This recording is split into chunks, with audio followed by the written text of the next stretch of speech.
問題が何か知らない他にこんないい人いないいつまでもそばにいてくれる人生完璧になるはずでも何か絶対違うこれで終わりじゃないはず無条件に愛してくれるこんなに怖くないはず Maybe life is not a movie It's not a movie Maybe life is not a movie It's not a movie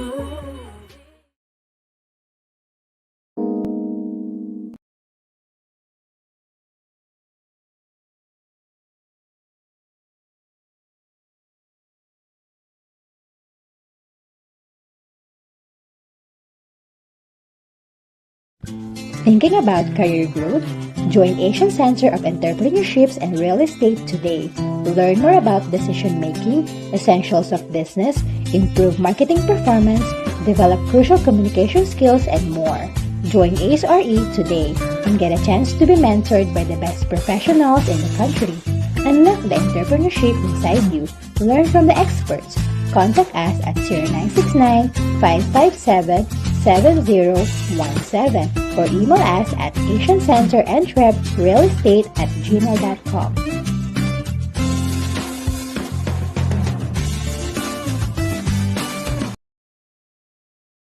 Let's all welcome our host, Dr. Eduardo G. Ong, JD, PhD, DPA, DBA. He is a highly respected real estate professional, educator, and mentor. He holds a PRC license number 001 for real estate broker, appraiser, and consultant. He is the first chairman of Philippine Regulatory Board of Real Estate Service. Currently, he is the Dean of College of Real Estate Management of Lyceum of Alabang. Without further ado, please welcome Doc E.G.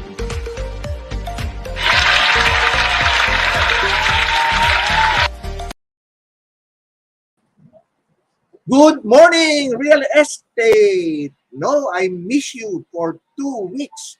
Welcome to our 113 episode of It's Doc Really EG Live. You know, in our last broadcast, I said that I will be out for the next 2 weeks because of my travel within the country and also our sojourn in Singapore.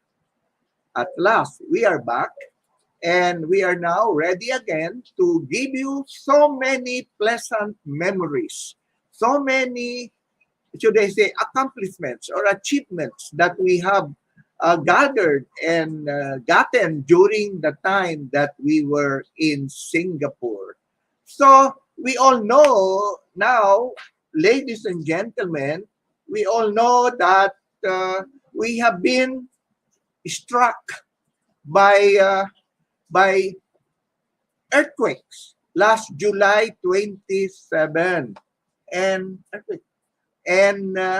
you know we that registered a magnitude of 7.0 Richter scale, and well, it was really devastating for those who are in Abra. The epicenter is in Abra, and people were reported dead, and about over 500 were injured. Our government is trying to cope up with this disaster, and we look forward to really mitigate such happenings, and that is why we have invited this afternoon a very well-known person, a very well-known speaker, to talk about how to mitigate, to talk about disaster management and how we can do it, how we can be resilient in confronting these issues. As you know, we had one in Abra, then so many aftershocks were registered, and there was also some news that the Taal volcano is starting to grumble, and of course in the north, in the south, and now typhoons are with us. As a matter of fact, right now, while I am broadcasting to you, it's raining cats and dogs here in my area in Parañaque. But however, to learn more about disaster management, we will move on and talk about it as I introduce to you our esteemed resource person. But even before that, allow me to, kasi dalawang linggo po kaming wala, no? And as you can see, our technology is now different. And my IT staff, my IT experts have prepared a very nice uh, reformat of our program. And let me to start the ball rolling. Let me greet those who join me in Singapore. And well, we had a good time. Well, let me start from the students, no, my students from the graduate school of Letran.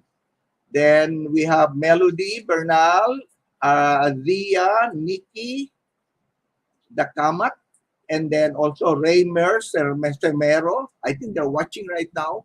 Mariel, Hizon, Rochelle, Candice, Biscara, and also Elena Barcelon, and Ron Adams P.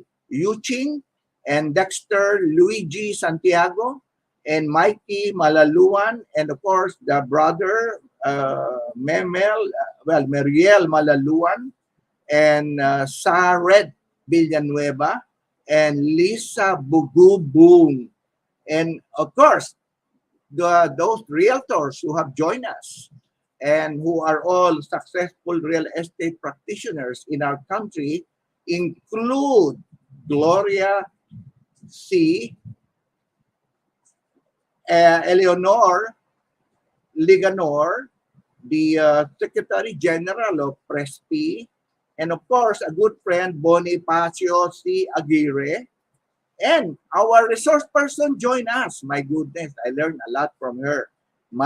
Dr. Maya Villaluz, and Mirasol Beluya, and our travel agent, Eileen Armando, and Oscar, of course, June Monsayak, who has always been there to be very helpful, and Concepcion Rositer, well, I think the millionaire from Oriental Mindoro and Los Baños, Laguna. And also Melinda Lit, my kumare, Melinda Lit, no? Let me say thank you po for joining us in the tour, and I'm sure that you've learned just like me. We've learned a lot through our seminars and industry immersion in real estate, which was catapulted by a signing of a memorandum of agreement or understanding between the Philippine Federation of Real Estate Service Professionals and also the Singapore Institute of Estate Agents, that we promised, we agreed to collaborate and to network with one another. So let me say hello to a good friend from Taiwan, I think, who have helped us a lot, Ellen Lee, who have helped us a lot in our technical thing. Then hello to Bell Shane Castro from Las Piñas City and family, and also to Marichel Carion, and likewise to a good friend from Robinson Land, Jig Sia, and Gabi Gomez, and Mia Tam, and also hello to Raya P. Gaila, and Congresswoman Marisa Del Mar, and my good friend from Cebu, June Golchano. I enjoyed my stay in Cebu. Thank you, June.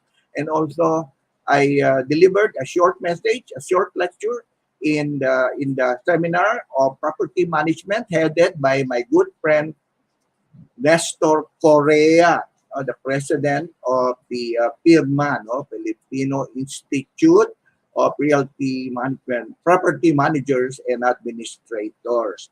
And of course, I will not really I cannot really escape but to greet a good friend of my boss, my idol, Florentino S. Dolalia Jr., the immediate past president of PIABC WAR, an International Federation of Real Estate Practitioners, together with Dr. Regis Romero, the president of PIABC Philippines, and architect Nestor Mangio. Congratulations for being the 2022 Outstanding Professional of the Year. We are Presby is very proud of you, Architect Nestor, Chairman Nestor.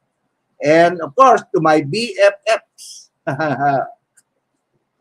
si Melby Sadang who's watching right now. Hi Melby and Jeanette Mercado, and yung aking isa sa mga BFF si Nong. We call him Nong Liganor, si Professor Liganor.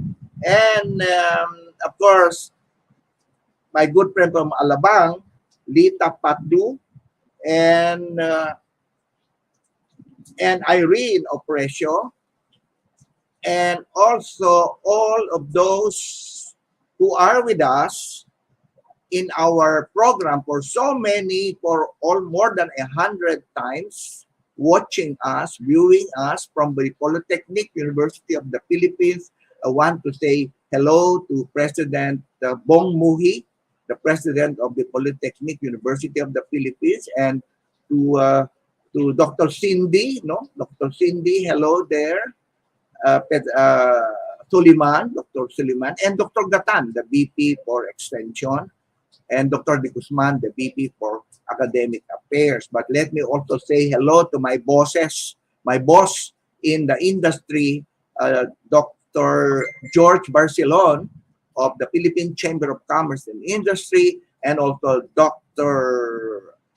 June or Sergio Ortiz Luis Jr., the president of the Employers Confederation of the Philippines and the president of the Philippine Exporter Confederation. Likewise, hello to our dear mayor of Parañaque City, si Mayor Eric Olivares, whom I met, I think, about last week when we had our board meeting of the Parañaque City College together with Dr. Magnaye, and of course, a good friend of mine, si Attorney Jojo, was there also, and the the secretary is Annalyn Abad. Hello, Annalyn.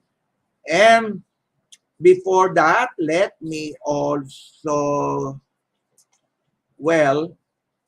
greet my good friends from Singapore, no? Si Jeff Pu and Lawrence Chong, and the president of IEA, si Sam Ong, and also Justin, no, who toured us in a very nice, should I say, projects of the being handled by the IEA.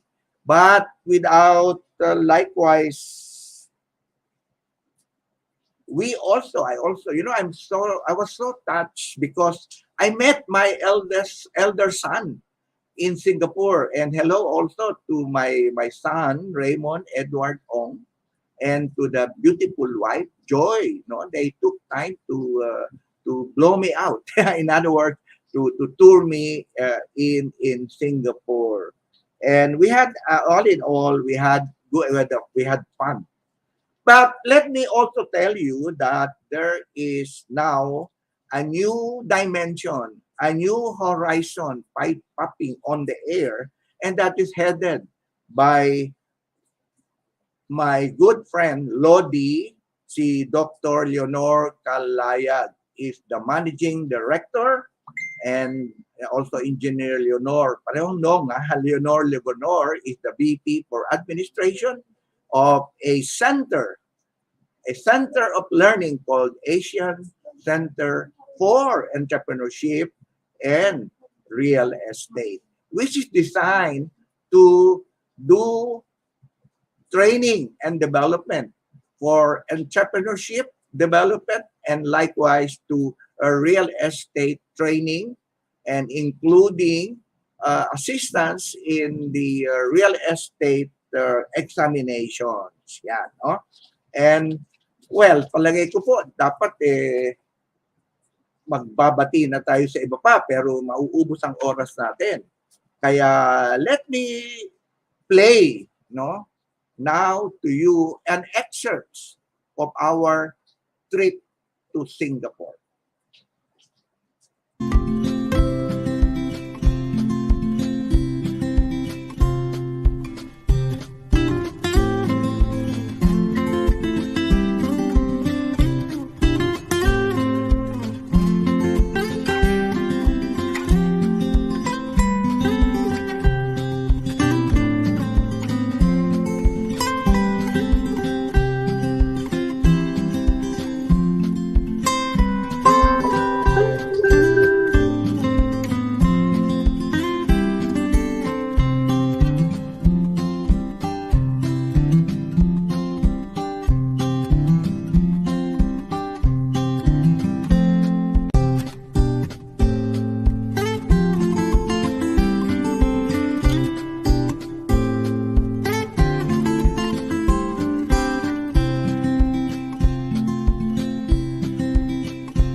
Yes, one volunteer. Okay, good. All Filipinos that want to buy or any overseas that contact Dr. Ong. Yes, yes, And Dr. yes. Ong will for me. Oh, yes, and we can schedule a tour here, so we Yes. can gonna buy property. Or we can do a webinar. Oh, webinar, yeah. Yes, we can do a webinar to Naturally, introduce, yeah. introduce the whole project to you. Okay, we'll do that. We'll do that. Alright, thank you.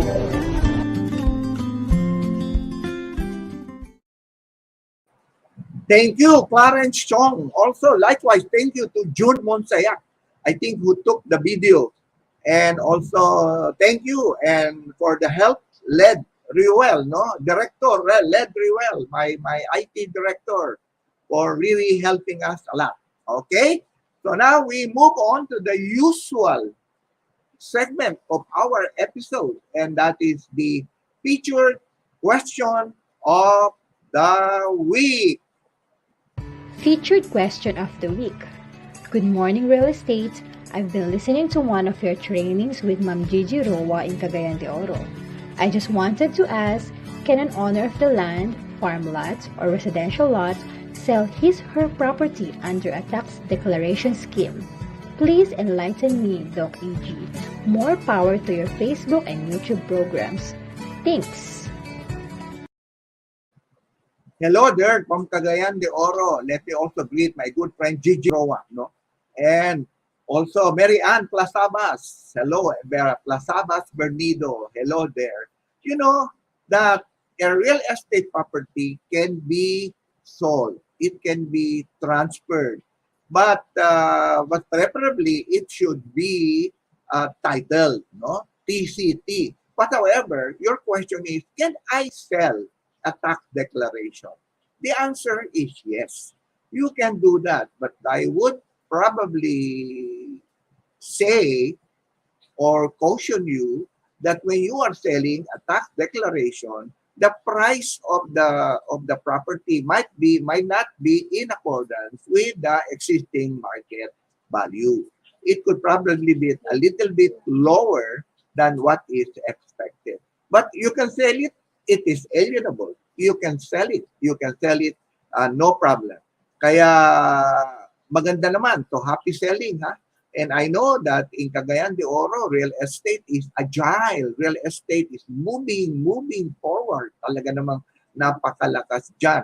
I was told by President Gigi Roa that real estate has never been so good. Now it's now picking up.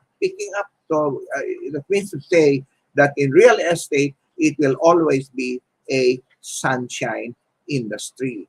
That every time, just like a bamboo, it will go down through the storm, and then afterwards, after the rain, it will go back. Para lang yan, balik-balik. And you know that one of the most lucrative careers in the Philippines is real estate. And I know, because I've been receiving a lot of emails, a lot of queries, a lot of messages asking about how to become a real estate broker. And usual, as I've said, that you can do that. You can contact the ACRE, or the Asian Center for Entrepreneurship and Real Estate, so that you can be on board Lyceum of Alabang, which is headed by my good friend Dr. Danilo Viterbo Ayap. And also, let me greet the Board of Trustees of Lyceum and its registrar, Ana Alega, and also, of course, the big boss, no, of HRE, si Managing Director Dr. Leonor Calayan. And of course, let me also greet my colleague in Lyceum, and that is Ann Villarreal and Jade Kimoy. Ay, nako, talaga po, malapit na ang graduation. Kaya everybody is now busy preparing for the big day, and that is graduation day. Okay, so thank you. And so now we move on to the second segment of our program, and that is the featured broker of the week.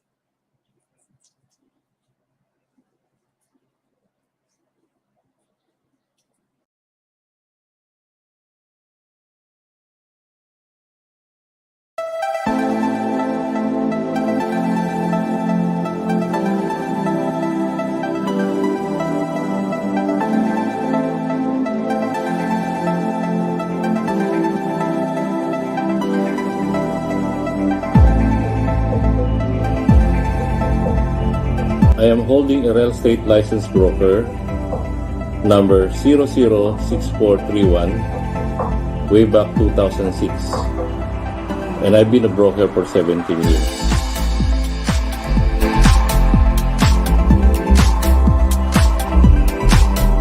I spent my time traveling around NCR, Region 3, Calabarzon to look out properties and do documentation procedures for my clients for both successful sale and documentary service to transfer their ownership.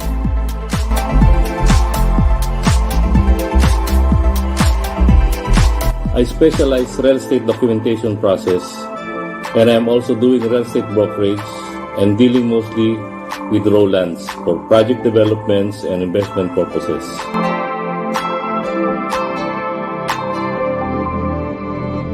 Before we reach the success, you have to gain trust and assurance to your client that you will be able to satisfy their needs in putting their hard-earned money to an investment. To do that, I've studied and applied my skills very well with dedication towards the demands of my clients.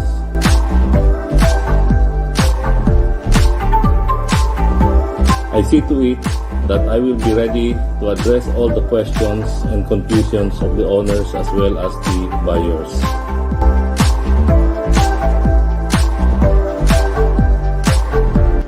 I advise that they should not stop to learn more.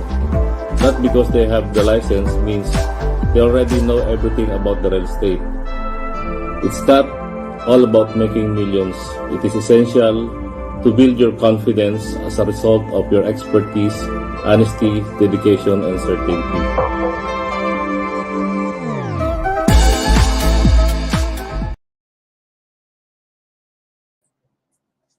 Yes, thank you, Billy. Talaga din naman, si Billy ay napakagaling. You know, I've met this guy, a very humble guy, and now I know that he's very successful in real estate, and may your tribe increase. Talaga din naman. Well, let me say hello to a new member of the group, no? Ipapasok sa atin ngayon, Jerry A. Aguilar. Hello, Jerry. You know, Jerry has been, I've known Jerry for quite some time. We were together in Southville International School and Colleges for the longest time. And I understand now that he has already retired from Southville. And probably, Jerry, talk to me. We can probably do something together. No, Jerry? Okay. So now, also, hello to Butch Banyes Antonio. No? And Also from a good friend of mine, si Connie Berica Cruz from San Francisco, California, and to Armand Santos from Los Angeles, California.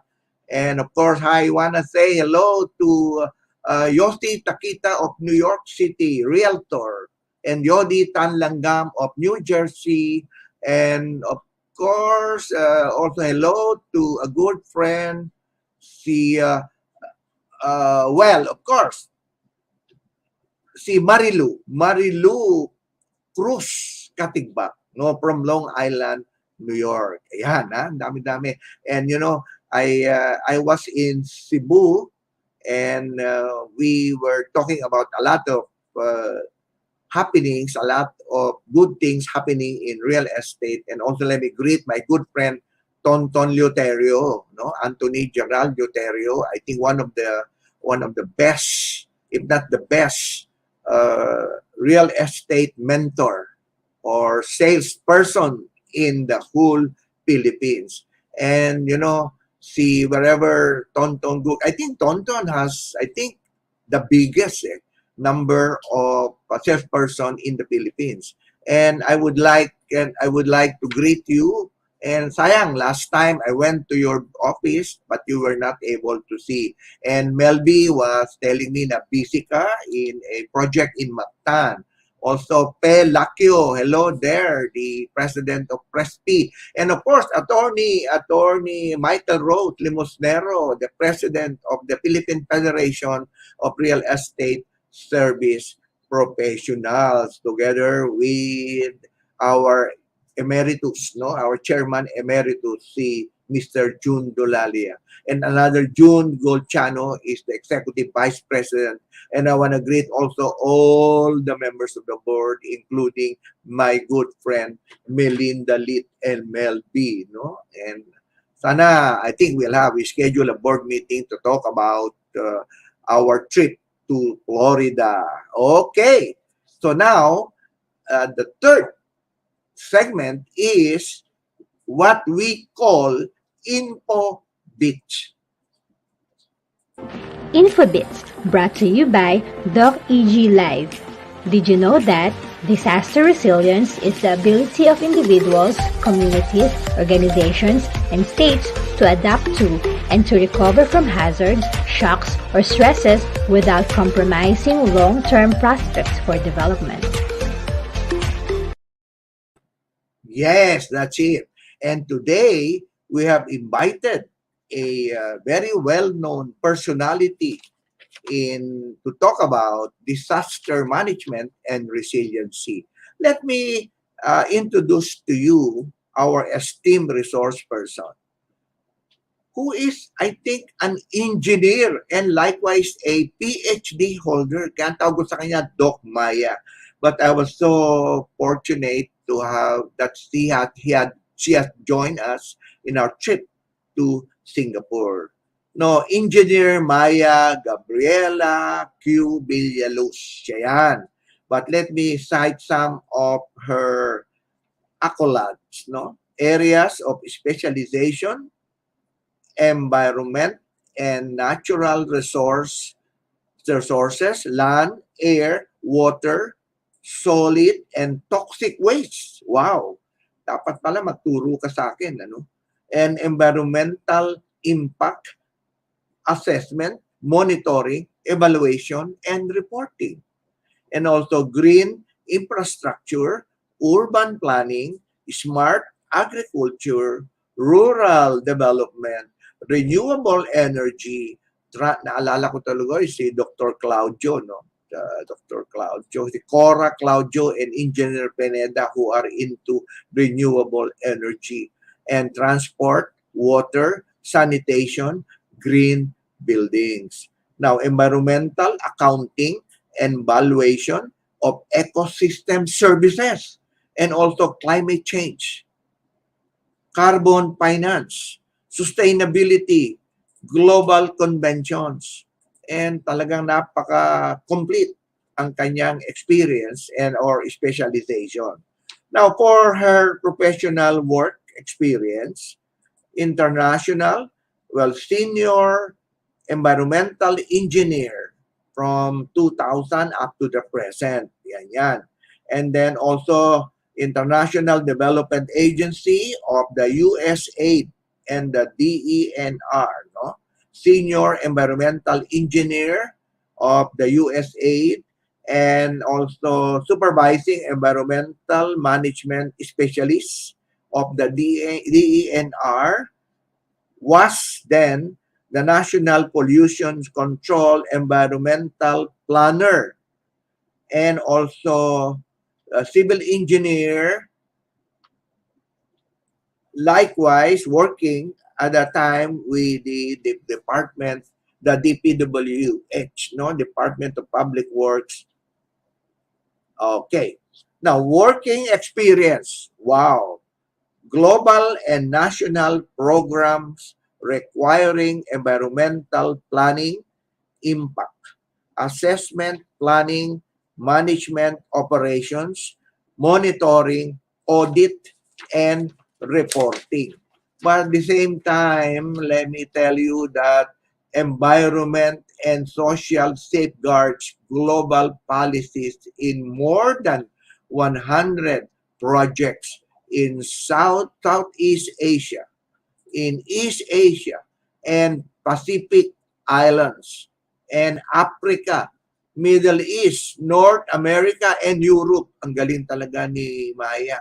And safeguards advisor, technical specialist on legal, regulatory policy, and institutional system for government, private sector, and academe, and also civil society and local communities.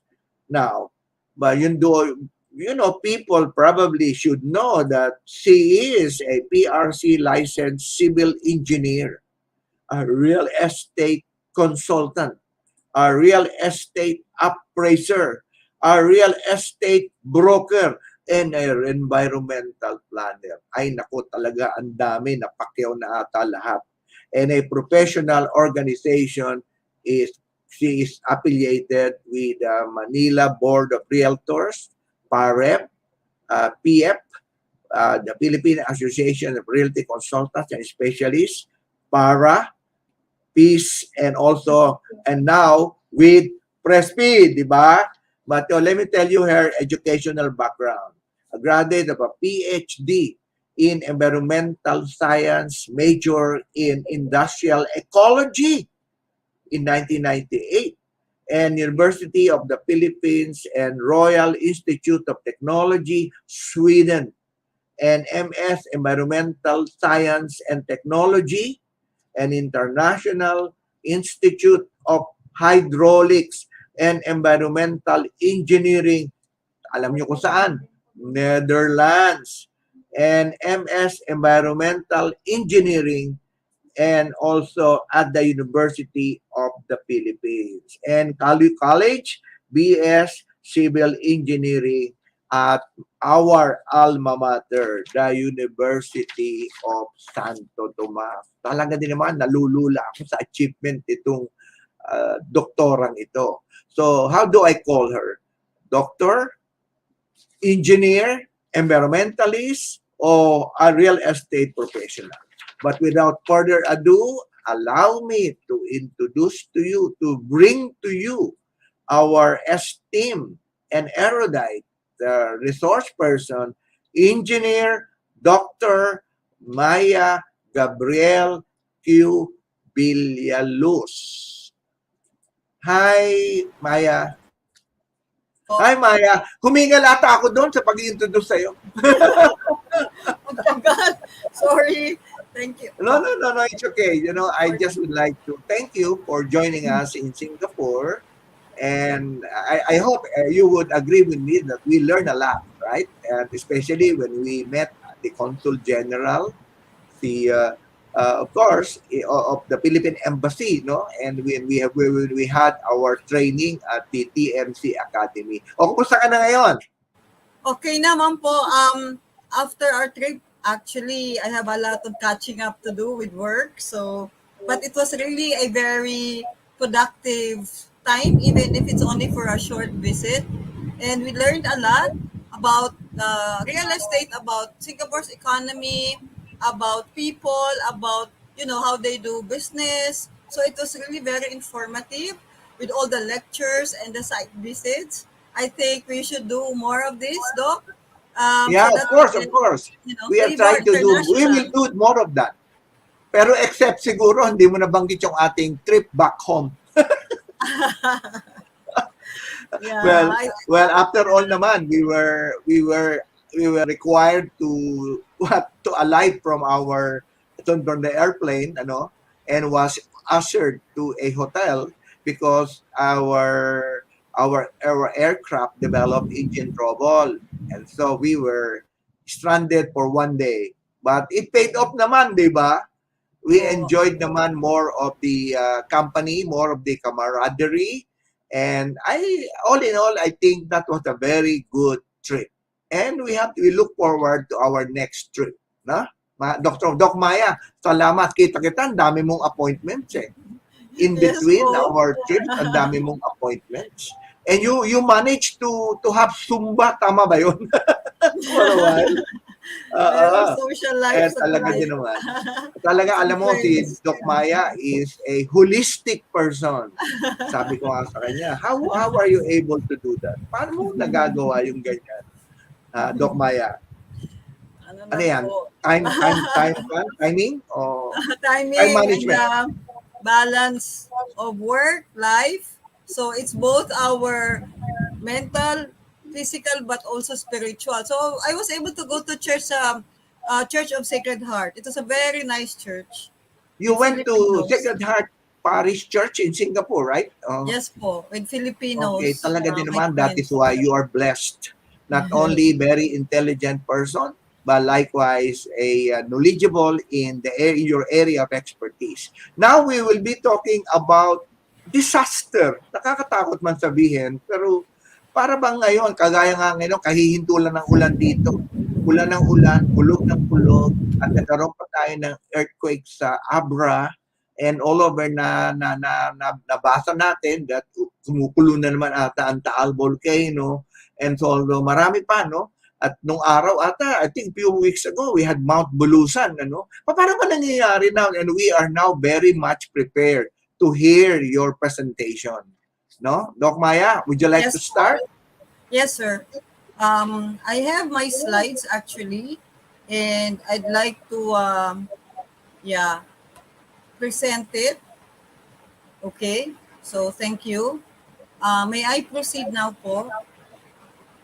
So basically, we're talking about an environment series of topics. Medyo gumalaw yung ating slide, pero yeah. So the first, medyo parang Gumagalaw ba yan? nagkaroon ng Gumagalaw ba? magnitude dun sa aking title, kaya napunta yung ibang letters. But anyhow, so talking about resiliency, Filipinos are very resilient. We are naturally resilient. And sorry about the sound of the rain and the wind. Pero we're very resilient because we are born in a country that has, natural disasters.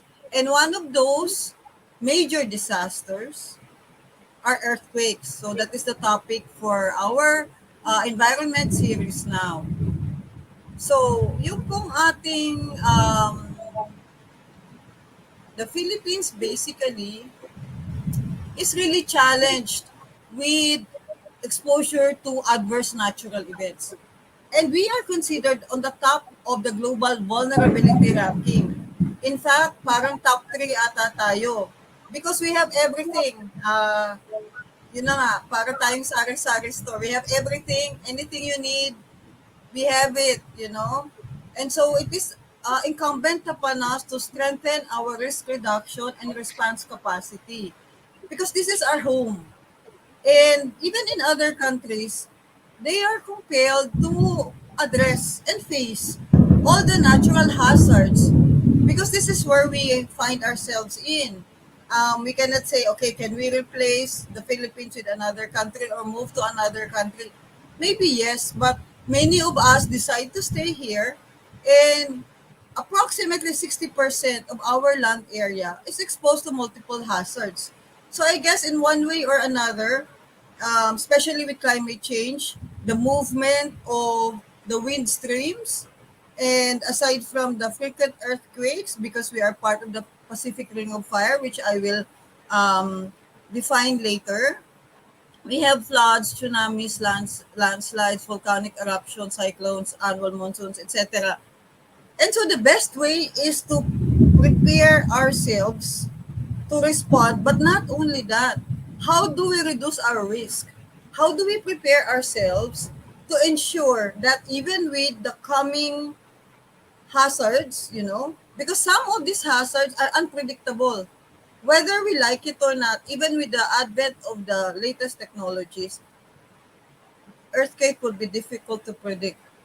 Maybe floods, tsunamis, volcanic eruptions, and monsoons, cyclones, or typhoons can be predicted because there you have, you know, low pressure area, you have wind speed, you have the frequency of the winds coming and the rains. That one you can measure. But with earthquakes, it would be difficult. Sometimes the big one comes and then the tremors, the after effect comes later compared to the others wherein you get first a low pressure area before you get hit by the eye of the storm, di ba?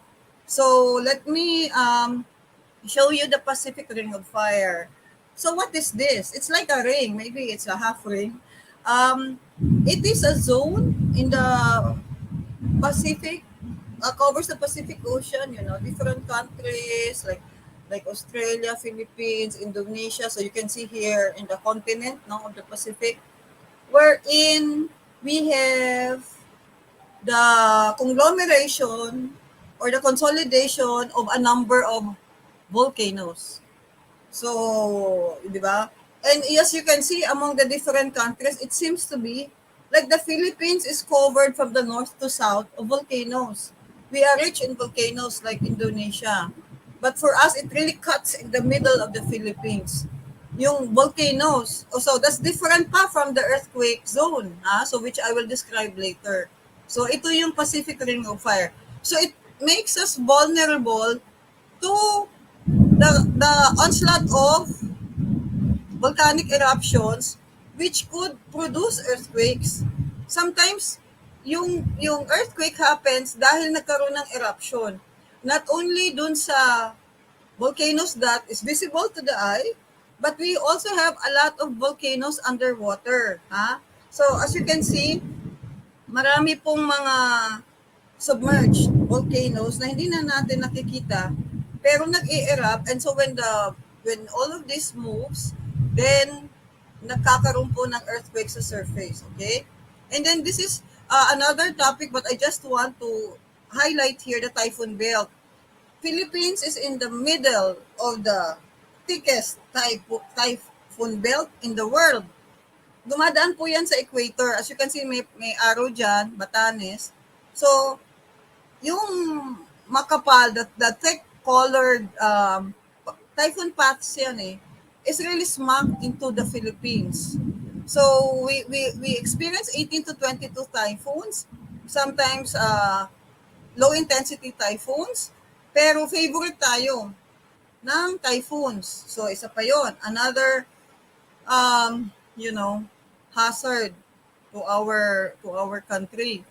So let me just define what Earth is, kasi we have to go back to Earth science, to just know the principles behind bakit may earthquake. So Earth is a solid liquid rock. Wow, paano yan? Solid tapos liquid, di ba? I will explain to you. Yung kasing nag-umpisa ang Earth, magma siya, so mainit. Okay? It's a liquid rock, di ba? Coming from nung na-create na yung universe and then na-create yung solar system, andun na yung Earth. So liquid rock siya.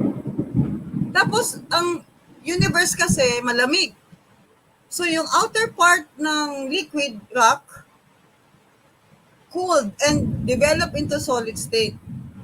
So yan na yung ating crust. I will show to you a cross-section of the Earth so we can differentiate ano yung outer part na lumamig because of the coldness of space, and then sa loob po liquid pa rin siya.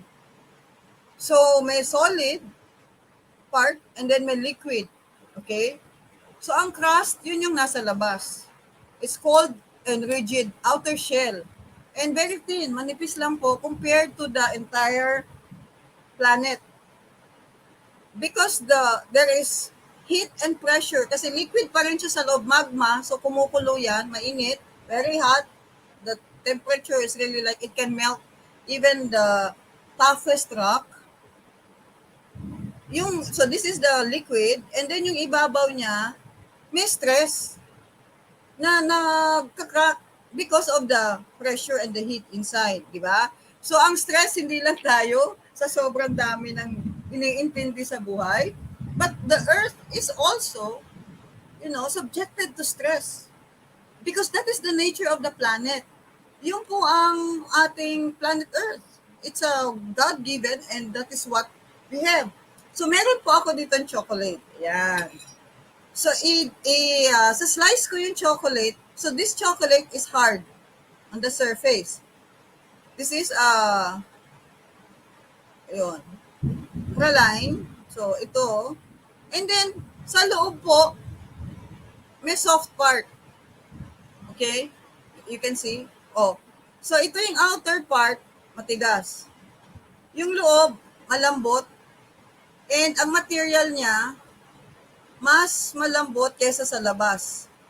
Ganon din po ang ating planet. The outer part is tough, cold and rigid, and the inner part is liquid and soft. Pero yung liquid part kasi niya, dynamic, meaning gumagalaw. Active, meaning yung pagbo-boil niya, yung intense heat, tuloy-tuloy, hindi lumalamig. Ang lumalamig lang sa labas. So nagka-crack yung surface. Dahil nito, nag-crack na yung chocolate. Kasi may pressure na. I don't know if I can see or maybe the camera. Okay, ayun, di ba? So nagkaka-crack na sa ibabaw. Ang crack na yan ay tinatawang plates. So may sections ng planet made up of plates. They vary from small plates to large plates. So I'll show you. Ito. Meron din akong plato. Plate, di ba? Yan. So yung surface ng Earth, may malaking plate. May surface din siyang maliit.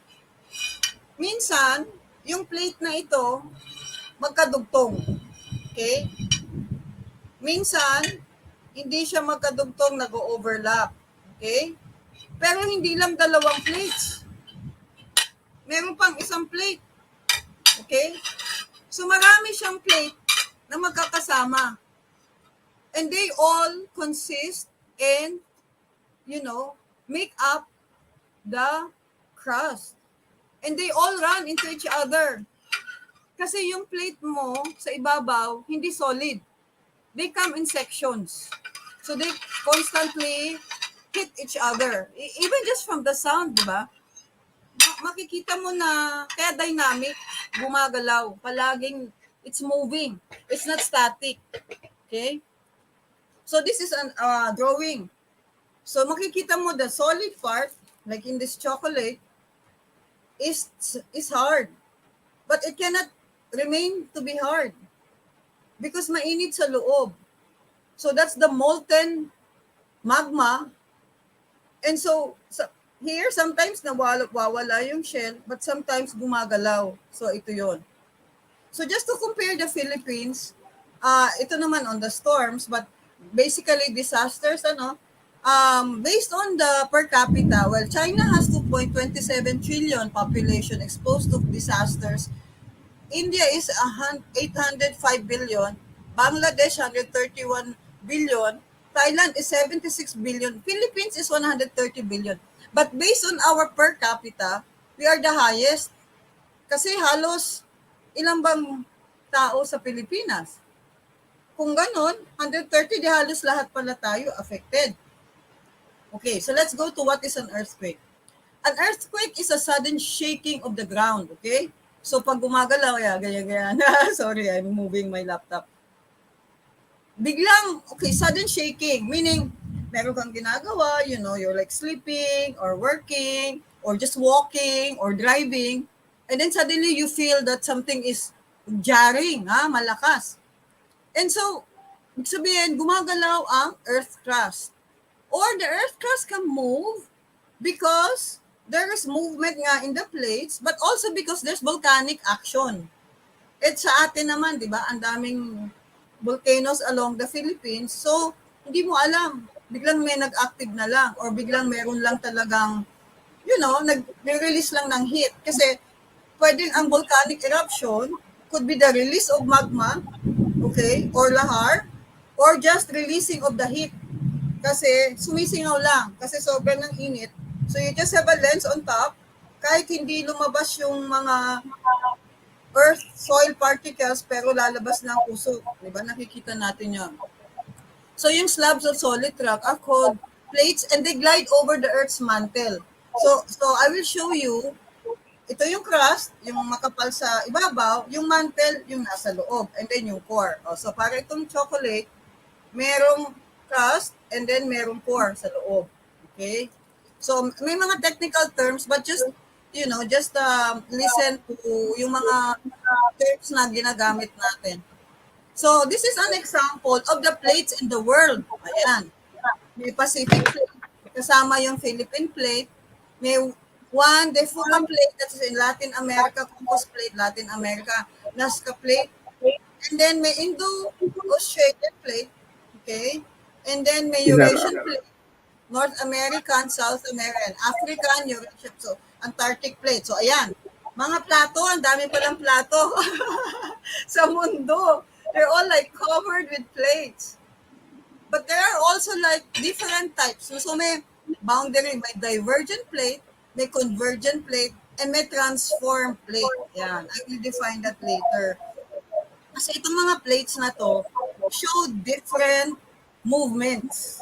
And based on a very long study of earthquakes in the world, they were able to determine the trend of the movement of the plates. Nakita nila, may tendency palang mag-diverge, okay? Meaning, lumalayo ang plate. Converge, meaning, dumidikit ang plate. Or transform, meaning, umiiba ang posisyon. No, di ba? So, it works that way. And in the Philippine plate, mukhang nagko-converge. Mukhang since active tayo, because maraming layers pa sa ilalim, and iba pa yung ocean so I will show to you later, ang plate sa Pacific, nag-meet together. Okay? So, ito yung Philippine fault line. Ang haba. Starting from the north, Batanes, it cuts across in the middle of the country, down to the south, down to Davao. Tapos meron ka pang fracture. So this is just to show you how our fault line compares to the surrounding Philippine Sea, Pacific Ocean, Philippine Trench, di ba? Deepest trench sa buong mundo is in the Philippines. Meron pa tayong West Philippine Basin, Luzon Fracture Zone, tapos sa baba, ayan. Very nice, no? But of course, it's more fun in the Philippines because parang lahat ata ng regions may earthquake fault. The major faults, I will give you the list, but also in between, there are minor faults. So there's really, like I said, no escape on earthquakes. Kung may areas man na walang earthquake, kasi nga may prone tayo, meron naman tayong typhoon. But that makes us a stronger people. That makes us resilient people. So earthquake man, volcano man, typhoon man, we all stand and are strong, di ba? As a people. So yes, we're resilient. So ito yung drawing lang of the cross section. Itong inner core, basically, ito yung mainit sa loob. And then yung mantle, while less heat siya, mainit pa rin. And that is the mantle that is closest to the crust. Ang crust, medyo manipis. And that is where, andun yung plates. So, pag gumalaw sa ilalim and palagi siyang gumagalaw, because that is the nature again of the Earth, of our planet, yung plates gumagalaw. That cannot be avoided. So, kumbaga, it's part of our life. The earthquake is part of our life. The typhoon is part of our life. Volcanoes are part of our life. So, di ba? That we are blessed with all these things. So, anong anatomy of an earthquake? So, di ba nag-shake? So, may sudden motion along the fault. I will describe. Ang fault, ang tawag dyan, fracture in the rocks that make up the Earth's crust. So, pag may plato ka, di ba, na nag-overlap, between the two plates, hindi naman siya magkadugtong, fracture ang tawag. Kasi basag siya in between, hindi siya magkadugtong. So, that is a fault. So, yung sabi ko kanina, converge, nagdidikit. Tapos, diverge, lumalayo. Transform, umiiba. Okay? So, ang epicenter, yun yung point sa surface ng Earth that is directly above the focus. Okay? Ano naman yung focus? Focus is the point where the earthquake starts. So, ang earthquake, hindi po nag-uumpisa sa ibabaw. Usually, it starts from underneath. Kasi, doon yung umiinit nga yung mantle eh. Nagre-react. So, may reaction sa taas. So, ito gumagalaw. Yun. So, they make up, again, plates make up the outer surface of the earth and movement along faults. So, ito yung fault kung saan nagdudugtong ang plate. Yun ang nagtitrigger ng earthquake. Kasi tayo naman, mababaw lang. Kahit na sabihin mong humukay ng malalim yung building, we cannot reach the bottom of the crust. So, any movement in the plate will also shake us. Di ba? So, may seismic waves. Waves naman that transmit the energy released by an earthquake.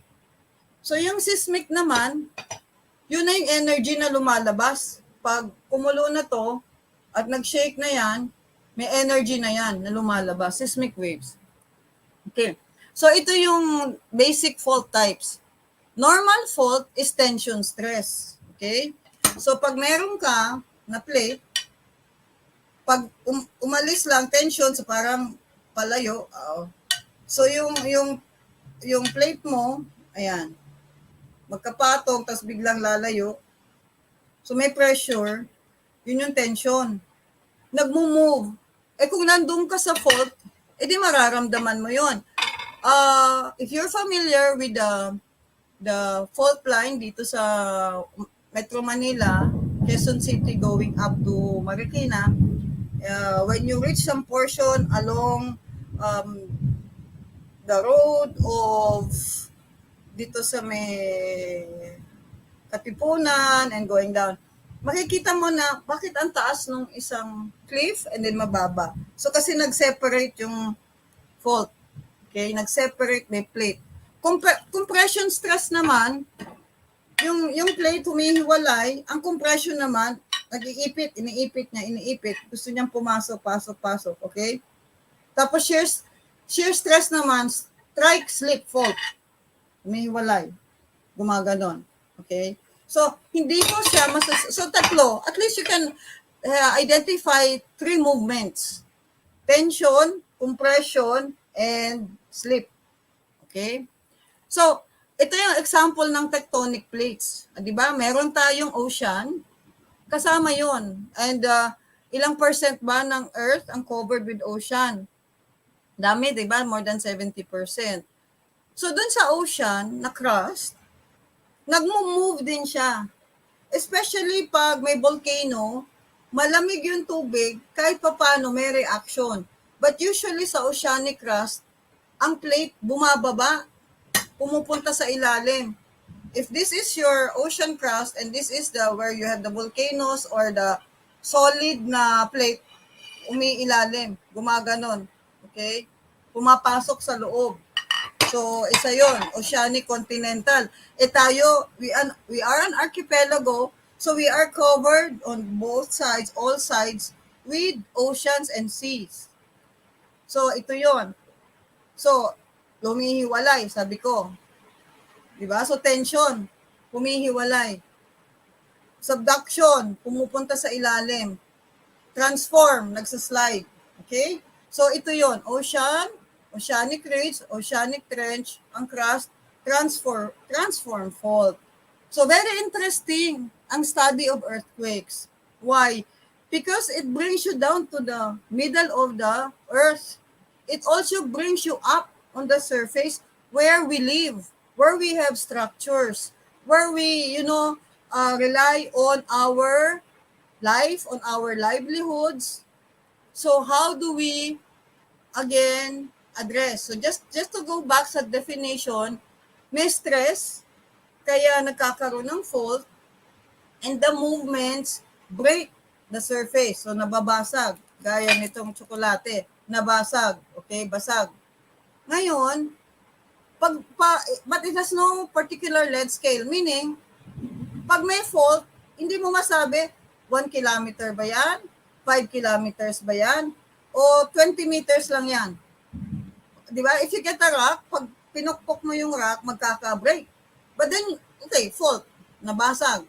But pag plate boundary faults, ito yung mga nakita natin sa Pacific plate and all the other bigger plates sa continent, yun yung thousands of kilometers. So, mahaba. So in the past 50 years, this is just to give you data, okay, coming from fieldbooks and other information that I have gathered in the, other government agencies. We have more than 15 destructive earthquakes and 4 major seismic events, greater than 6.5. Although may threshold sila, sige, 6.5 higher is strong. I guess, yun yung nagkakaroon ng destruction, kaya nila sinabi 6.5. But, of course, it could be higher or lower depending on the type of infrastructure. So, yun yung basis ng destruction. We have 23 volcanoes that are active. In January alone, Taal, which is only 70 kilometers from Manila, have shown unrest and eruption. And Taal is active, as you know. I think it erupts every year. Pero, limited. So outside of that, Tagaytay and others are not affected, pero depende on the strength of the eruption. But more or less, more than 500,000 people have been affected. So, infrastructure and agriculture, laki, billions ang lost. So, since we are one of the most earthquake-prone countries, and we have opposite dipping subduction zone, so, di ba, pinakita ko kanina, yung ocean pumupunta sa ilalim. Tapos dun sa kabila, ganun din. Tapos nagaganyan pa. Very active, no? There are 5 earthquakes a day in the Philippines, at least. Pero yung iba, perceptible. Yung iba, hindi perceptible. So, minsan, may earthquake, gumagalaw sa ilalim, nadidetect ng mga instruments na fieldbox, pero hindi natin nararamdaman. Ako, I don't know, I'm kind of sensitive. Kasi minsan, I can feel an earthquake. Tapos sabi ko, nag-earthquake. Sabi lang, wala naman earthquake. Naku, tingnan nyo sa news. And later, maglalabas ang fieldbox na, nasa 5 magnitude, nasa 4 magnitude. Sabi lang, paano mo naramdaman ba? Anyhow, so yung Eastern Mindanao, Leyte, and Samar has 16 felt earthquakes per year. And so this is just an example of the major earthquakes. But we had just the recent one in Abra. So this is to show you the active faults and trenches in the Philippines. So makikita nyo, yung trench, yung kulay dark blue na nasa side, Philippine Trench, Sulu Trench, okay? And then the others, ang dami, I don't know, tayo talaga embraced tayo. We are blessed by God even with trenches. And these are the major ones na malalim, no, sa ocean. And then we have the earthquake faults, yung red lines. There are many smaller ones, but these are the major ones, yung dark red. So you can see from the tip, Apari, down to Davao, meron. So you're very lucky again. Why? I did a study on mines. And what I saw was, close to the faults are very active and productive mines.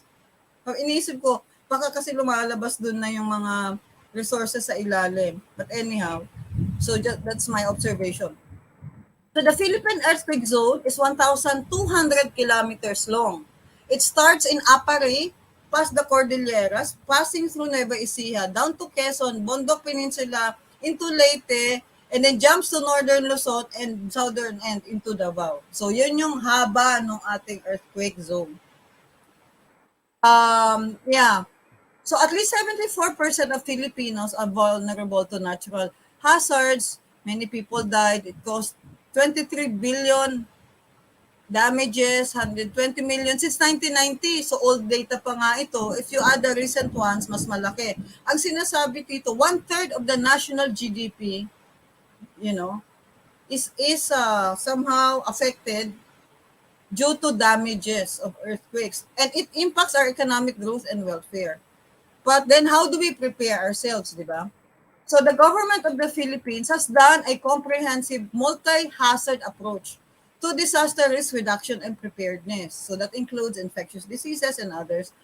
And, you know, and everything else. So the may national disaster response plan. And there are response clusters activated as part of the different task groups. So I'm asking you and challenging you, what task group are you in as part of the National Disaster Plan? And this is not only for government agencies, it includes private sector and civil society like us, mga private citizens.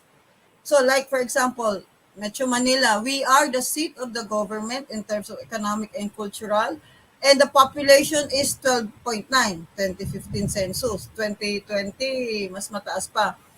Greater Metro Manila, yung surrounding like Region 3 and 4A included, has 21 million. Because of the rapid urbanization, ang daming infrastructure buildings and housing na pwede siyang vulnerable based on a study done by the government if a 7.2 earthquake on the West Valley Fault happens. Ito yung tinatawag natin the big one. Based on their calculations, there will be at least 48,000 fatalities and 48 billion losses. Okay? Yeah. So, what else? Because there are numerous earthquake generators, yung West Valley Fault is major. Ang sinasabi nila, it is right because the last earthquake was 400 to 600 years. And they did a Metro Manila earthquake impact reduction study. This is very popular and this is accessible in the internet. You can find it. You know, it's a study done by MMDA and JICA, the Japan International Cooperation Agency. And for them, it's like, okay, if we have this, based on the study and model 08 scenario of 7.2, what will be the damages and how do we prepare for it? O, diba? In that sense, maybe you can say we are able to predict, but we don't know when it's gonna happen. But then how do we address this? Okay. So let me just give you the difference between magnitude and intensity. Pag sinabing magnitude is the measure of earthquake size and remains unchanged from with distance from the earthquake. So pag sinabing 7 magnitude, kahit malayo na siya sa source, 7 pa rin siya magnitude. Intensity naman describes the degree of shaking caused by an earthquake at a given place and decreases with distance from the epicenter. Okay? So usually they report the magnitude kasi yun yung size. So the recent one, July 27, 2022, at 8 o'clock, 43 minutes and 24 seconds in the morning, an earthquake of 7 magnitude struck Lagamila, Abran, Northern Luzon. So that's the epicenter. The earthquake, 11 people died and 567 were injured. The earthquake was felt in 15 cities, 280 towns, caused landslides and power interruptions. Ayan. So these are again studies done by MMDA and by the Philbox of how much. So nag-estimate sila. And then there is also a executive order passed by the President on May 8, 2018, creating a Climate Change Adaptation and Management Disaster Risk Reduction Cabinet Cluster. Ayun. So mayroong ina-address ng government on how do we address itong kung ano man ang mangyari. And The mandate of this group is to review, monitor earthquake resilient plans, investment programs of government agencies, including projects and programs funded by the development partners. So again, you can find the study and the executive order also. It's available in the internet. You can download it. So, ang tawag nila Oplan Metro Yacal Plus. Yun. OMYP. It's a Metro Manila Earthquake Contingency Plan. It lays out institutional rules, resources, operational arrangements for emergency preparedness and response. So, meron tayo. See, the Filipinos are resilient. We're able to think about it, but we have to participate and cooperate. So, guidelines for planners and builders. Based on the law sa building code, buffer zone 5 meters on both sides of the earthquake fault. So in total 10 meters. No construction is allowed 5 meters on both sides of the fault. So the impact of the earthquake must be considered in all phases of the project, in particular during design and construction. So it has to be earthquake proof. The project planning decisions, project design, construction methods should take into consideration the earthquake hazard. So ang design ngayon must be 8 and above to make sure na meron tayong factor of safety. So may detailed information available sa PhilBox and sa Bureau of Mines and Geosciences Bureau where you can find the hazard maps and the areas where there are earthquake faults. Okay? So let me give you practical tips. Before an earthquake, like now, wala namang earthquake, what should we do? First is to plan for effective disaster prevention. So we have information na itong pwede mangyari. How do we plan? The planning is at the local government level. And if you remember, there a few years back before the pandemic, they've identified areas in Metro Manila. And for local governments, they were required to identify common areas where if an earthquake happens, it is an area where people will go. It is an area where they will seek shelter, and it is an area where they can access support from government. Oh, yun, di ba? Kami dito in Quezon City, I think our common area is UP Diliman. Yun yung closest sa akin. So know the earthquake hazards in your area, follow the structural design and engineering if you're a builder or contractor, and then if you, in your house, pre-earthquake to, wala pang earthquake, you determine the soundness of your building. So, tingnan mo, may crack ba dito? So, be observant. Because, bahay mo yan eh. Oh, so, tingnan mo, ito ba, nakatilt na yung bahay ko, anong gagawin ko? So, watch out for your walls. Kasi usually sa walls naman makikita kung medyo meron tayong instability sa bahay. So, if necessary, you retrofit or you strengthen it. Yun, pre-earthquake ito. So, prepare your homes, your workplace, or your school. Usually, pag may heavy equipment or furniture, naka-bolt or naka-strap sa wall. Kasi pag nag-earthquake, mag-shake, babagsak yun, di ba? Stability of hanging objects like electric fans, chandeliers, picture frames. Make sure they're all like stable. And then avoid breakable items or harmful chemicals, flammable materials. They're all put in place. Tapos may sign nakalagay. Do not touch, do not open, do not ganyan. Di ba?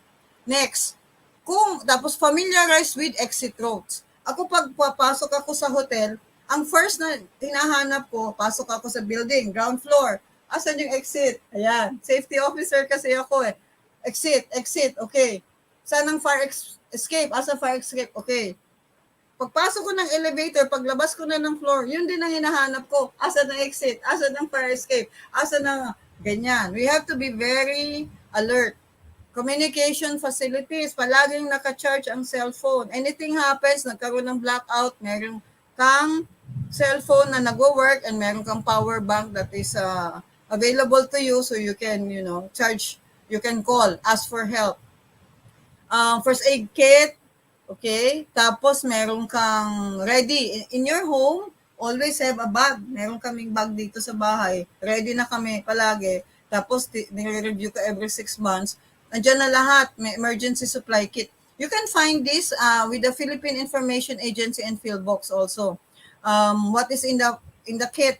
Yung first aid, may canned goods, Meron kang clothing, water, blanket, radyo, flashlight, batteries, etc.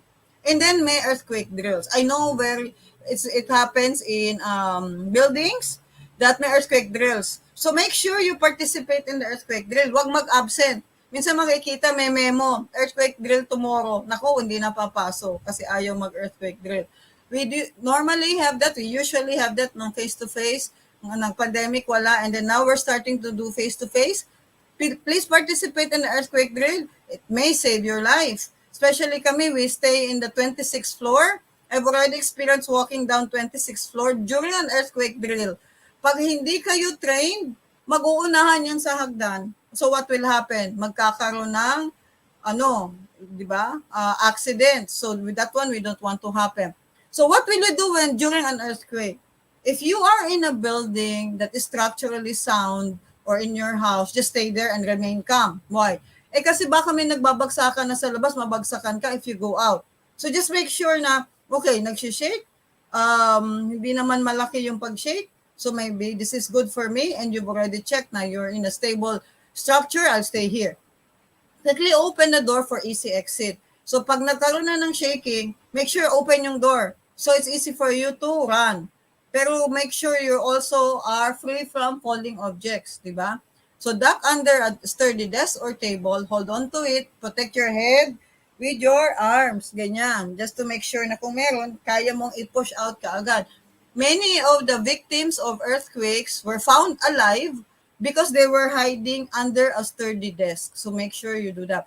Stay away from glass windows, shelves, cabinets, other heavy objects. So doon sa office nung pag nag-earthquake, the first thing I do when I feel that the window pane is shaking, I run away from my window kasi pag nag-shake yan, baka mabasag na yung glass. So make sure you do that as well. So if you're outside, move to an open area para hindi ka mabagsakan ng electric post or other maybe a tree or something or part of a wall na pwedeng bumagsak. Many again of the accidents that happened, may bumigay na wall so people were pinned down and since concrete wall mabigat.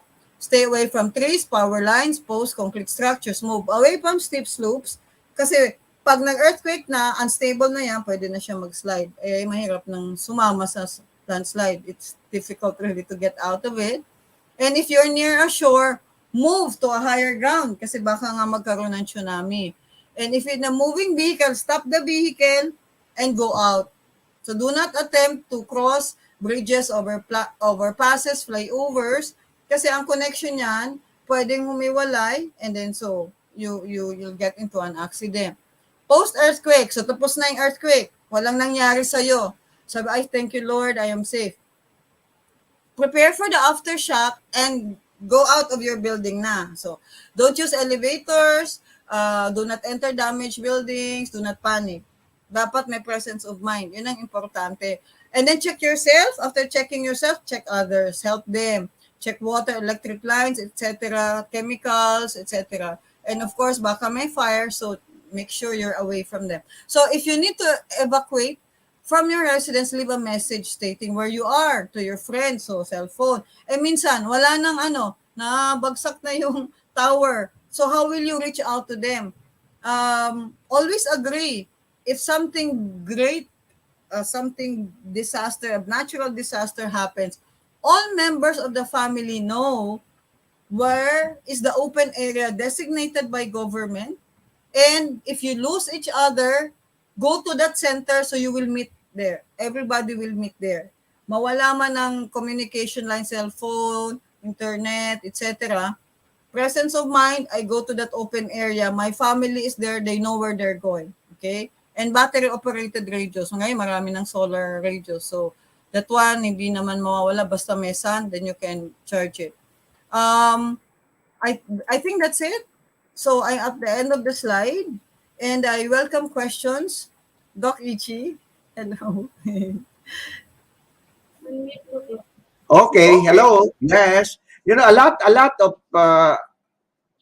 messages are coming here, and one of the thing is during earthquake, you made mention that you have to hide in a down under the table or down there on the street that cannot fall, yung mga hindi. Paano kung wala daw ganon? Can you just go out of the building? Yun pong isang dun sa tip, let me go to the during an earthquake. Okay, so wala kang table, wala kang chair, and then wala kang sturdy table, anything to protect yourself except your arms. Okay, stay in the middle of the room, away from glass windows. Kung tatakbo ka, if you are open outside, you can move to an open area na walang babagsak. Kasi minsan, you feel you're safe in the building, hindi siya masyadong nag-shake. Kasi ang shaking, you can feel either sideways, okay? Or pag nag-up and down ang shaking mo, be aware, yung sahig mo parang bakit unstable to. Mag-start ka nang pumunta sa pintuan. Depende kasi sa movement. So if you have the access na to a doorway, go out, but in an open area. Kasi, di ba nakita natin even picture sa Abra, kahit ka na nasa labas, kung yung building gumanon, tapos yung kung saan ka pumosisyon, andun pa pala yung building na naka-tilt. So, napunta ka sa alanganin. So be aware that pag nagganyan na ang movement up and down, meaning yung floor mo na ang gumagalaw, medyo tumingin ka na kung saan ang pintuan. You slowly move to the door, or if you can do fast, you do that. Aware that there may be falling objects. Kasi yung door, may door jam matigas yun Pag sa construction, ang door nakaganyan. So matigas yung portion na yan. Open it, tingnan mo sa labas, baka nagbabagsakan na yung building o yung poste. Run outside and then go in an open area. So yun po ang tanong dito, Doc Maya. I live in the 20th floor of a condominium somewhere in Quezon City. During an earthquake, sabi niya, I felt daw niya yung earthquake sa Abra, no? Parang nagkaroon ata na shaking, and I was so terrified with my family. Now what can I do to protect our family? Kasi can we just go down the stairs or use the elevator? No elevator. Do not use the elevator because the elevator is saan na ba yun na nilagay ko? Elevator kasi open space yan Ang ano bang humahawak sa elevator? Kable lang. Kable. Gumaganon po ang elevator. Baka mabali pa yun. Didiretso ka na sa baba. So, very unstable yung elevator kasi open space. Pwede kang bumagsak na yung elevator. So, don't use the elevator. Use the stairs. And when you use the stairs, the first thing is presence of mind. Do not panic. Because if you start panicking, you already reduce your chances to be saved by 50%. Nagpanic ka na Yung practical tips natin, nawala na sa isip mo, yung dapat hindi mo gawin dahil nagpanic ka, nagawa mo. So ganun. Tanong dito, Doc Maya, no? Binabasa ko yung cellphone ko, no? Sabi niya, in your evaluation, Doc Maya, in Metro Manila, when is really, really in your evaluation, because you are an expert, that earthquakes will strike? Can you predict? Yung pong yung study natin kanina, kaya I think I want to have the control of the slides. Because there are 2 assessments done by government. And I participated in this So, kasama po ako dun sa mga nag-aral nito.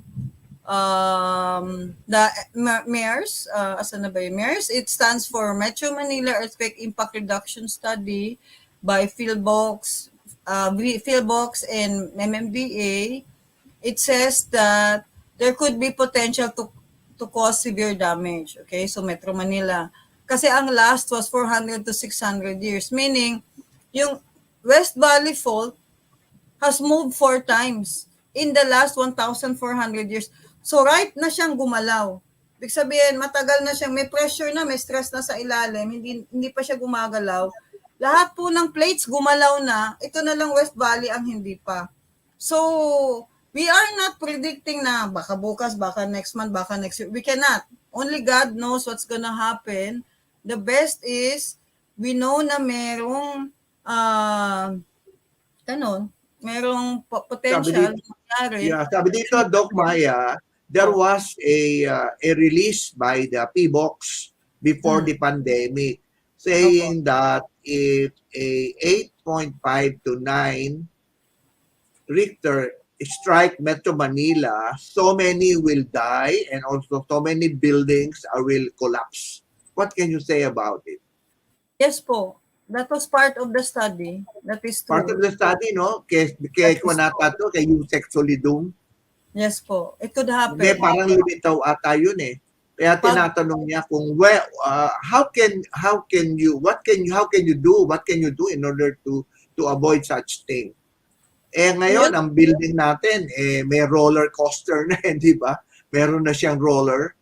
May rollers po sa ilalim. Like the West Marikina Fault, di ba? Hindi pa gumagalaw yan, ano? Ang dami-daming mga nahan dyan. Is it safe to live in very near Marikina Valley Fault? Sir, pag if you are not yet a resident there, maybe I suggest to choose another site.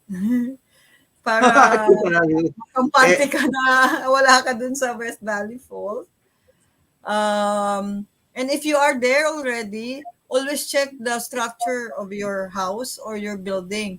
Kasi may mga buildings po, they come out with a post-evaluation of the structural integrity of a building. Ask that from the homeowners association or the building administrator. They are required to issue that. After every earthquake, yung pong building namin dito, nag-issue kagad after the earthquake ng structural integrity. So, us who are not living in tall buildings, yun sinabi ko po, be familiar with cracks. Ang cracks hindi lang sa structure ng bahay mo. Ang cracks could happen on the ground. Minsan sa garden, may friend ako, bakit may crack dito? Sabi ko, sundan mo ang crack. Okay, sundan mo. Tingnan mo kung saan papunta. Nag-crack, baka umulan lang kasi gumuho ang soil, so nagka-crack or nagkabutas. Nakita mo yung crack na nangyari sa Abra, no? Ang laki ng kwan. Opo. Malaki ang nangyari. But yun nga I haven't talked to anybody from Abra, lalo na dun sa Lagang Ilang, yung town. I don't know if there were cracks before. Dapat meron na namang aftershock ngayon eh. Pumasok ang message sa cellphone ko. May 3.5 ata sa aftershock sa Abra na naman. Hindi ko alam kung saan.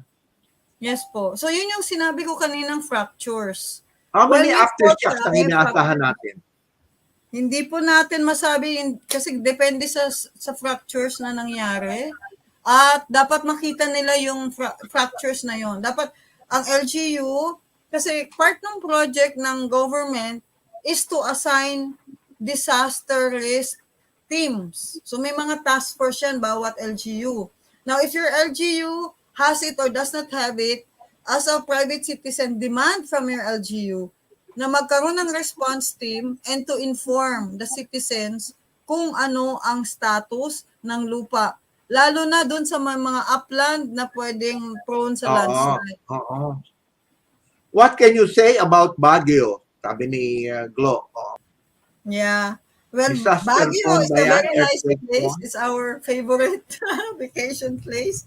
We go to Baguio regularly.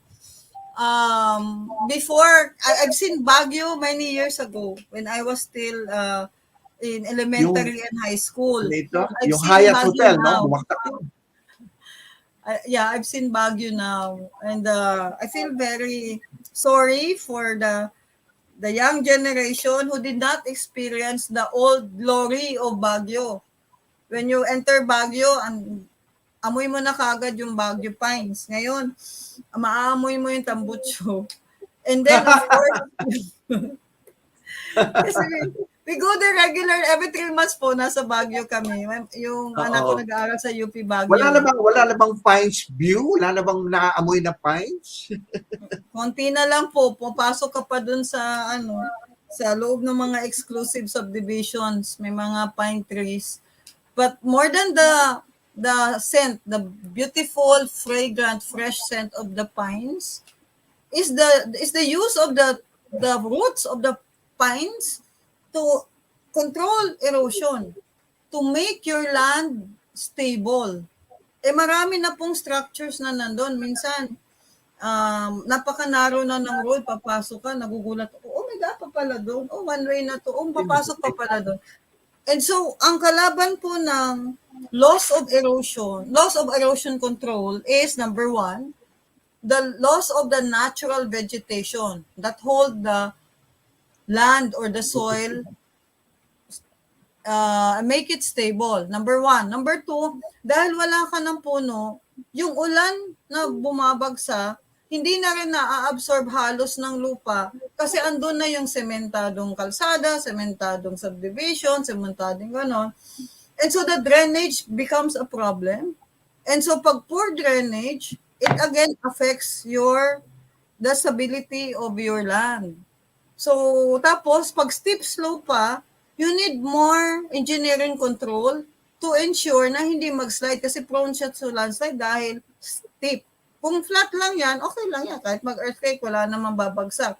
Pero kung steep, yan ang tendency na mawala ang balance, pwedeng mag-drop. So yun po ang kailangan pong bantayan sa Baguio. How to do erosion control, to do proper drainage, to ensure na bumalik ang vegetation, so that, there will be less damages. In fact, kahit hindi po Baguio, kahit hindi steep, but dense, yan na po ang pwedeng maging source of damage. Kasi pag dense, dikit-dikit ang mga bahay, dikit-dikit ang mga building. Pag may isa lang bumagsak, parang domino, sunod-sunod.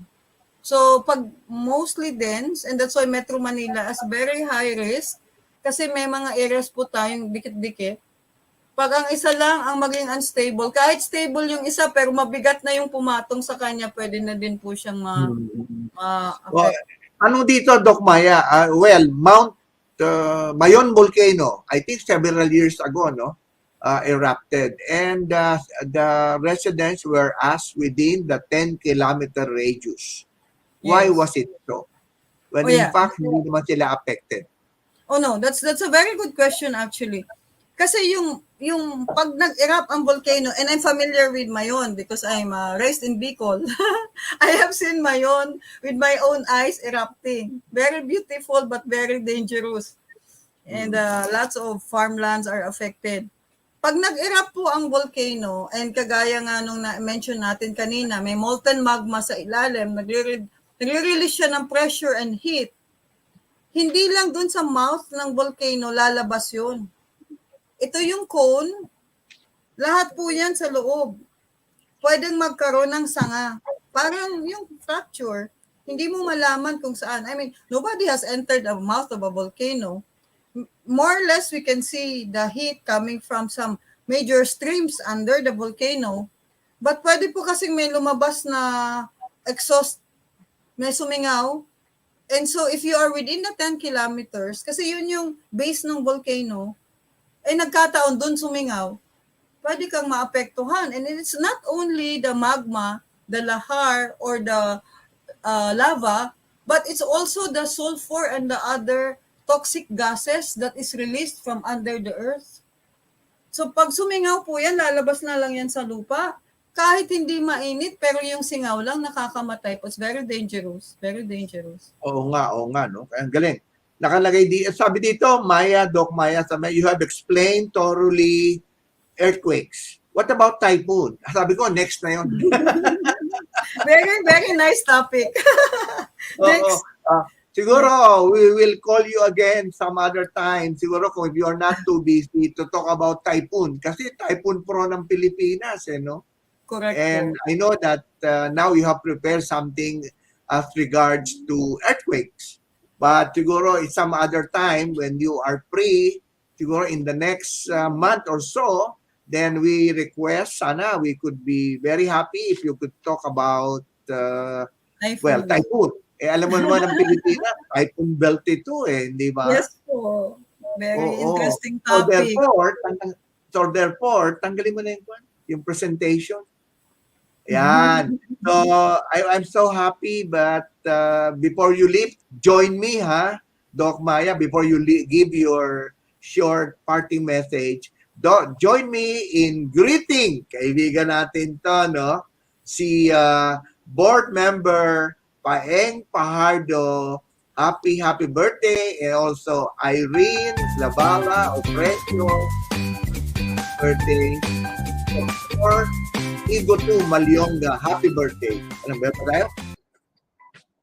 Wala ka music. Happy birthday po. Happy birthday. Bitaw na ba? Di ba? Okay, happy birthday, Igo to board member Paeng, happy birthday, and Irene Opresio, happy birthday.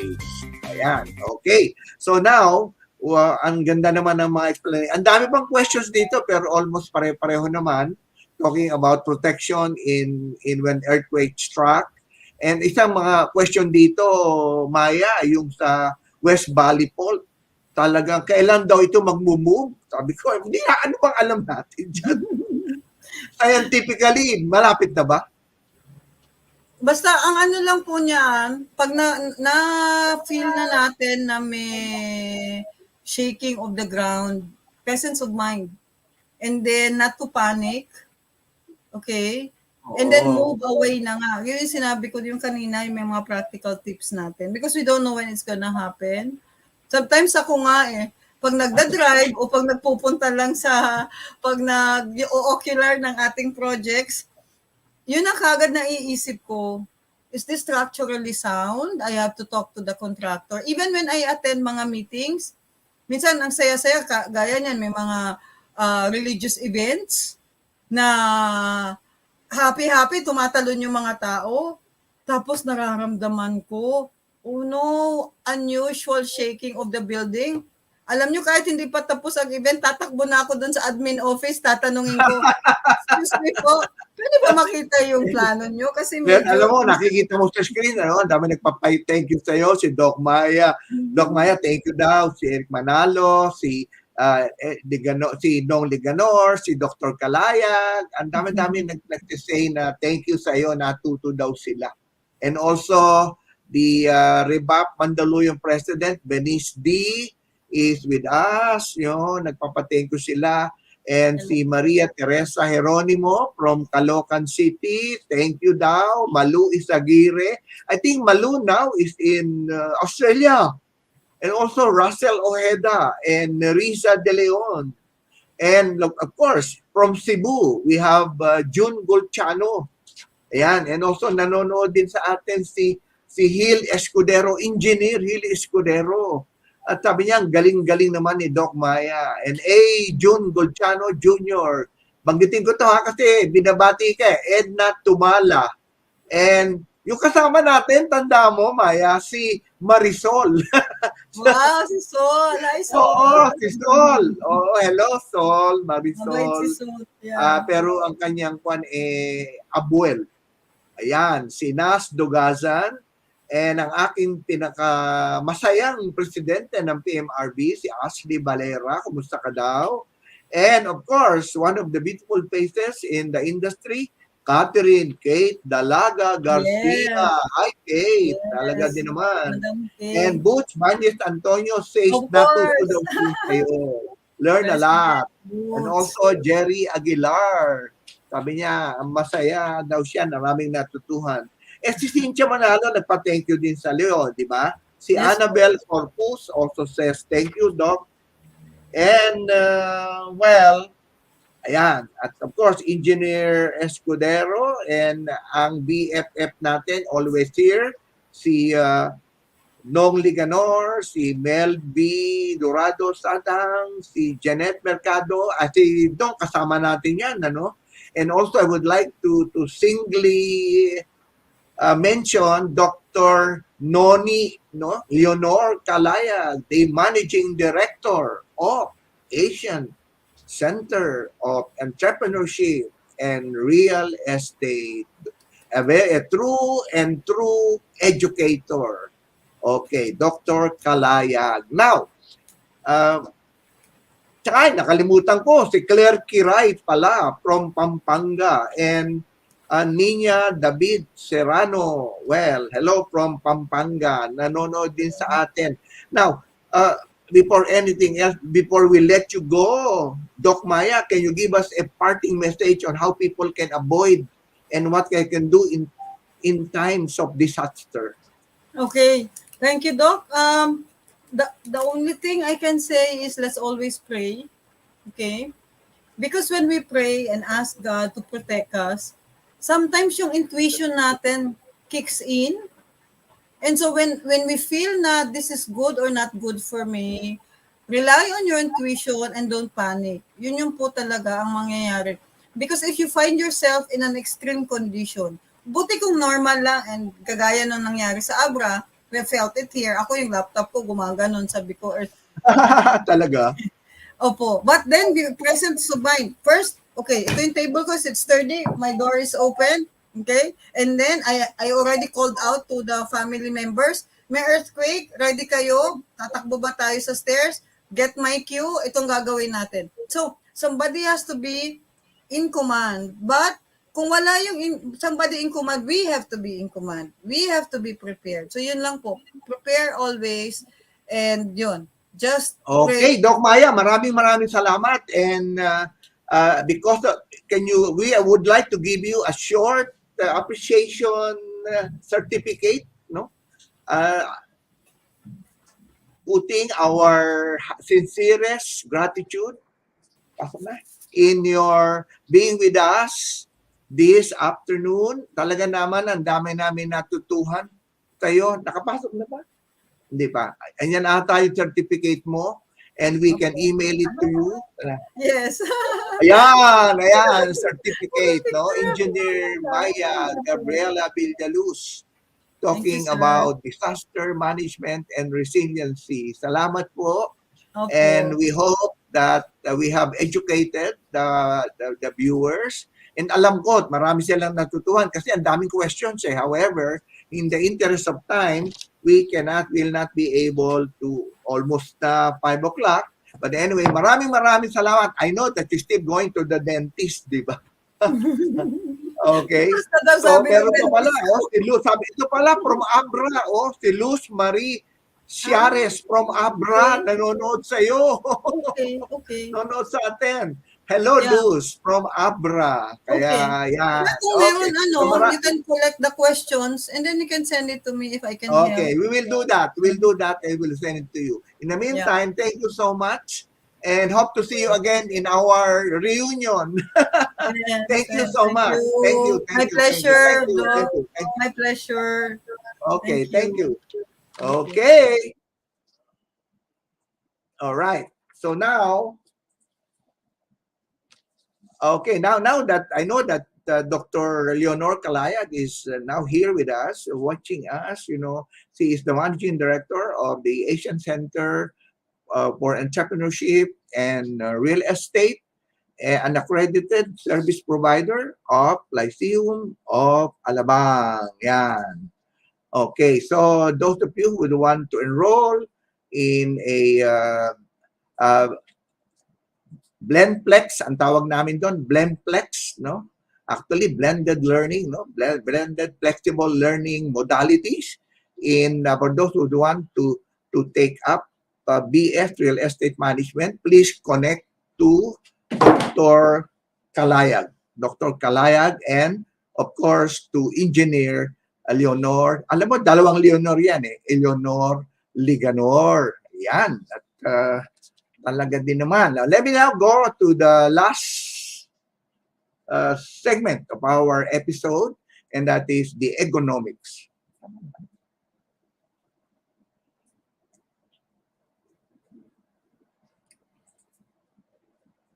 Okay, so economic quote of the week: stressful emergency management relies upon experience and expertise, dot, according to Leo Borner.